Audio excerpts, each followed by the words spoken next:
I'm Keith Peters with the Palo Alto Weekly. With me is Lizzie Lacy, a senior on the Menlo School cross country team.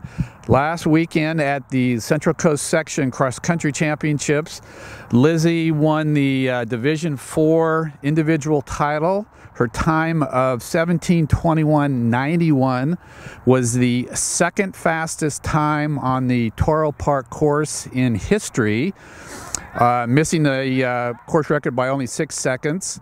It was another school record. It was one of the fastest times in the state this season, and qualified her for a berth in the CIF state meet.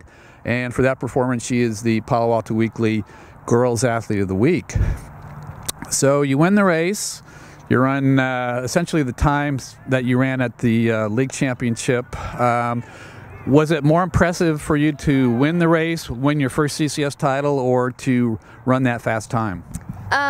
They're all differently impressive. They're all very impressive, like to me at least. And I think the most impressive one is probably just the fact that I got that time, because I hadn't really come into the race thinking that like I could be so close to, like I was thinking I would get in the 50s, 1750s. I had no idea that I had the potential to get like that much faster than I thought. So I think that, like, since it was so far off the radar, I think that was what was most impressive with myself. And I think the other impressive thing is that you won by so much. You had such a large lead, and you didn't really know where the other runners were, and you really didn't have anybody pushing you. You weren't obviously chasing anybody, so you were just basically running against yourself. Well, I kind of didn't know that there wasn't many people behind me. I thought I heard people for like first half of the race. I thought I heard Kate and Nikki right behind me for the whole first half of the race, and I kind of kept that mindset throughout the whole race, just pretending that they're right behind me, because I don't want anyone so close behind me that I'm pushed at the end. So I just want to like get that distance as far out like as soon as possible and just like try to maintain it. So that's what I did. Pretty much a month ago, you ran on the same course at the Monterey Bay Invitational. You ran 18:22. You basically drop a whole minute. How is that possible? It was different strategy, definitely, and this one definitely had a lot more adrenaline to it. And since it being CCS, I knew the stakes were higher, and I knew it was my last time as a senior. It was my last time running at that course, and so I kind of just put it all out there as opposed to just an invitational where I knew that there wasn't really any consequences, but here there was a lot of implications to it. You also play soccer and lacrosse. Maybe perhaps you were going to play one of those other sports in college, but now you've done so well, it seems like cross country and track seem to be your sport.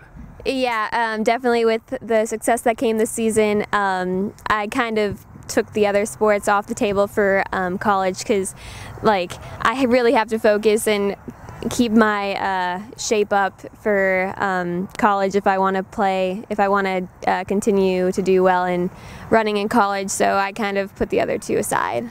Those other two sports are really pretty much are all about running, soccer and lacrosse. Have they helped you become a better runner? I think so. I think they're different muscles. They're different, like fast twitch as opposed to long distance. But I think just the endurance factor of soccer and endurance factor of lacrosse, staying on your feet, staying fast. I think those fast reflexes are like really helpful to go into cross country season, go into the summer. You've been running very fast, very consistently. Your last two races essentially were the same time, 17:22 at Toro, which equates to 17 flat at Crystal Springs, a little bit shorter course.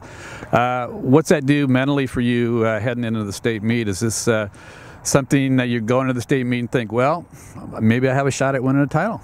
Well, definitely. I know that state meet is going to have a lot of, like, there has been competition, but I know there's going to be a lot more at state. But, like, if I can, I know that with those times, with those consistent times, I know that it doesn't really matter competition as long as I can get those times. And if I continue to get those consistent times, maybe bring them down some, I think that it's definitely a possibility for me to try to go for the state title. Yeah. Good luck the rest of the way. Congratulations. Thank you so much.